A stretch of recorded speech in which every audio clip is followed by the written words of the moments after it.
जय श्री कृष्णा। आप सभी को वट सावित्री व्रत की ढेरों शुभकामनाएं। प्रिय भक्तों, आज के इस वीडियो में हम बात करेंगे वट सावित्री व्रत इस वर्ष 2026 में कब किया जाएगा, क्योंकि इस वर्ष अधिक मास है। इसीलिए वट सावित्री के विषय में बहुत सारे प्रश्न आपके आ रहे हैं कि यह व्रत कब करना चाहिए।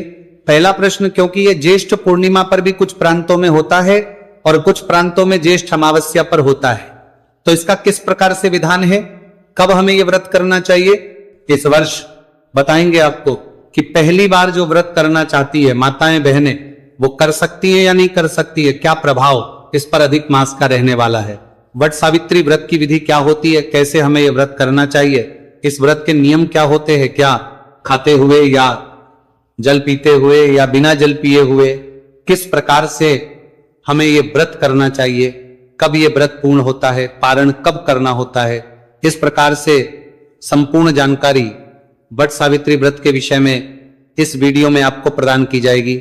आपसे निवेदन की वीडियो यदि थोड़ा सा भी उपयोगी लगे तो एक बार लाइक अवश्य कर दीजिएगा और जितना हो सके शेयर कीजिएगा। कमेंट बॉक्स में अवश्य लिखिएगा ओम सावित्री सहिताय नमः। मां सावित्री के आशीर्वाद से आपका सुहाग दीर्घायु होगा, आपका दाम्पत्य जीवन उत्तम होगा। आप देख रहे हैं सनातन धर्म का संसार ज्योतिष संस्थान का प्रतिष्ठित यूट्यूब चैनल सनातन धर्म का संसार धार्मिक। यहां हम सभी जानकारियां ज्योतिष शास्त्र और पंचांग के आधार पर आपको प्रदान करते हैं। आइए जानते हैं क्या महिमा है वट सावित्री व्रत की। 2 लाइनों में जो स्कंद पुराण में वर्णित है वहां से मैं शुरू करूंगा और फिर संपूर्ण जानकारी को आगे बढ़ाऊंगा।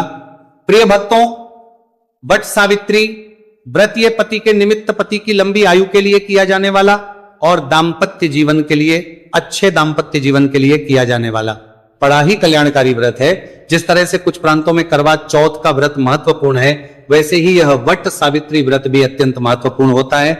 इसके विषय शास्त्रों में लिखा है, पुराण में वर्णन आता है। स्कंद पुराण में लिखते हैं वेद व्यास जी महाराज के सावित्री व्रत नाम सर्व पाप सौभाग्यवर्धनम नित्यम पुत्र पौत्र प्रदायकम। ये जो वट सावित्री व्रत है ये सभी पापों का नाश करता है और आपकी नित्य सौभाग्य को बढ़ाता है। आपकी संतानों को सुरक्षित रखता है, उनको सौभाग्य को जागृत करता है, आपके जीवन में खुशियां लेकर है, आपके दाम्पत्य जीवन को मजबूत बनाता है। यही तो महिमा है। जब माता सावित्री ने सत्यवान के लिए यह व्रत किया था, इसी के पुण्य प्रभाव से इसी दिन तो मां सावित्री यमराज से भिड़ गई थी और अपने पति के प्राण वापस लेके आई थी। यह ज्वलंत उदाहरण है इसका। इसीलिए इस व्रत को सभी माताओं बहनों को अवश्य करना चाहिए। आशा करता हूं इसके महत्व को आप समझ गए होंगे। कम शब्दों में समझ लिया जाए, बहुत उत्तम है ये, उत्तम पुण्य देने वाला। आज के समय में दाम्पत्य जीवन में बड़ी खटपट चलती रहती है, तो खटपट दूर होती है। अगर आप मां सावित्री की पूजा करते हैं, तो वट वृक्ष की पूजा करते हैं, तो आज के इस व्रत को, मां वट सावित्री के व्रत को आप अवश्य करें। अब प्रश्न उठेगा जी कौन कौन कर सकता है। इसको सभी सुहागिन महिलाएं कर सकती हैं और सबको करना चाहिए। जिनकी अभी सगाई हो चुकी है, ये नव विवाहिता हैं, उन सबको भी यह व्रत अवश्य रूप से करना चाहिए। अगला प्रश्न होता है कि यह व्रत किया कब जाता है।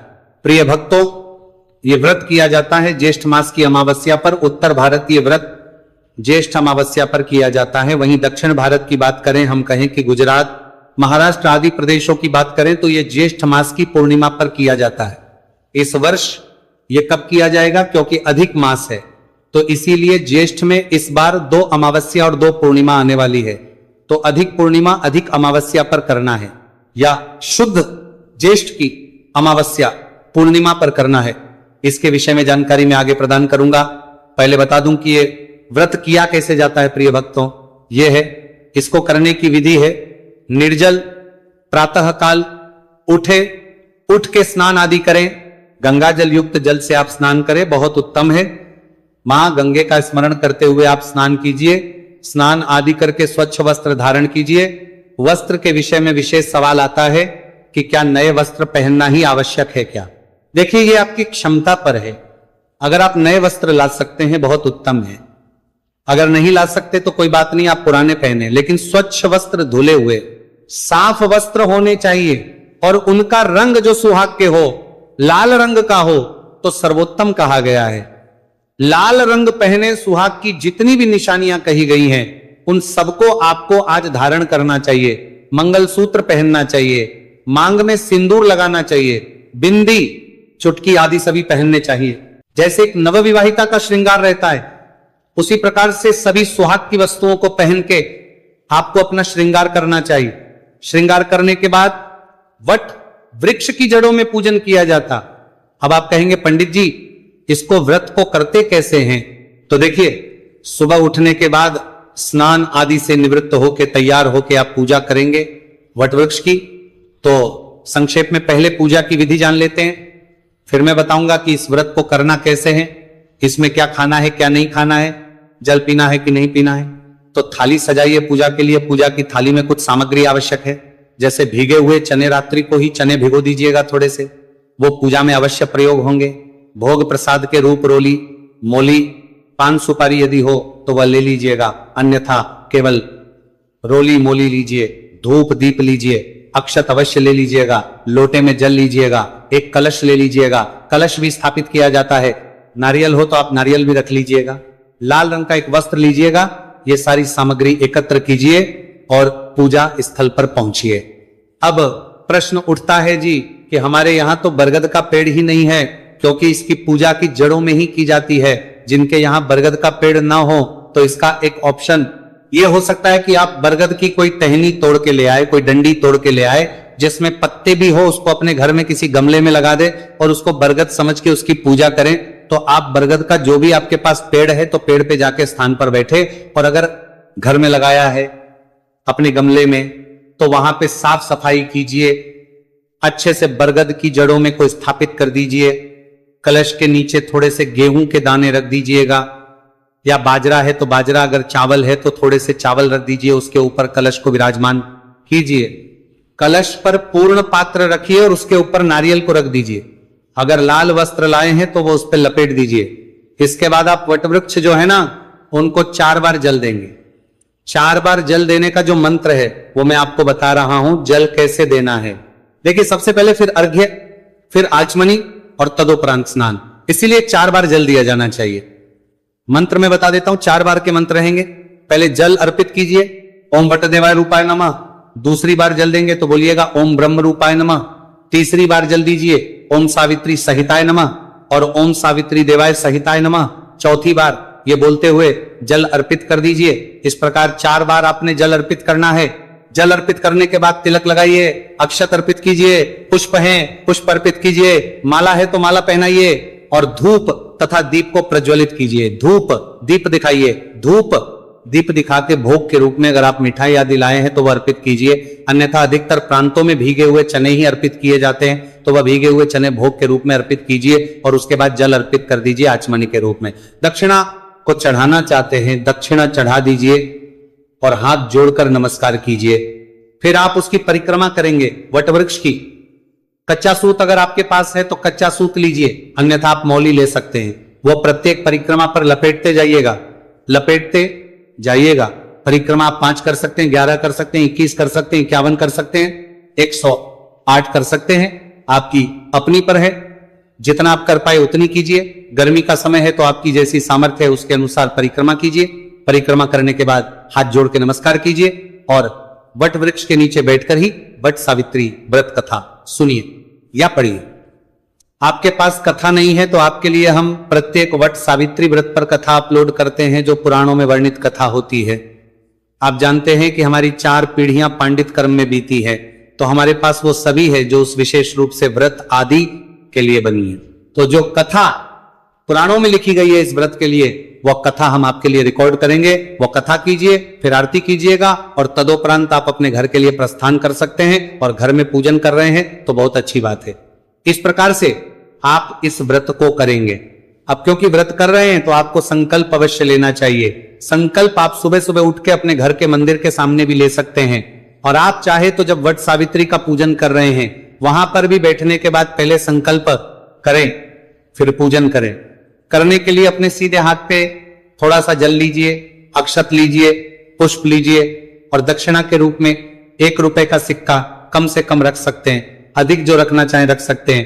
3 बार बोलिएगा ओम श्री विष्णु ओम श्री विष्णु, ओम श्री विष्णु। अपना नाम, अपना गोत्र, जिस स्थान पर बैठकर संकल्प कर रहे हैं वहां का मकान नंबर, क्षेत्र का नाम, शहर का नाम, ज्येष्ठमा, श्री कृष्ण पक्षी, अमावस्या, याम, पुण्यतिथि, वायु और योग्यता प्राप्त अर्थात सुखी दाम्पत्य जीवन प्राप्त अर्थात वट सावित्री, श्री विष्णु और वह संकल्प महासावित्री के चरणों में अर्पित कर दीजिए, वट के चरणों में अर्पित कर दीजिए। अन्यथा आप घर पर हैं तो भगवान की जो भी तस्वीर, प्रतिमा है नारायण जी की, उनके सामने वह संकल्प अर्पित कर दीजिए।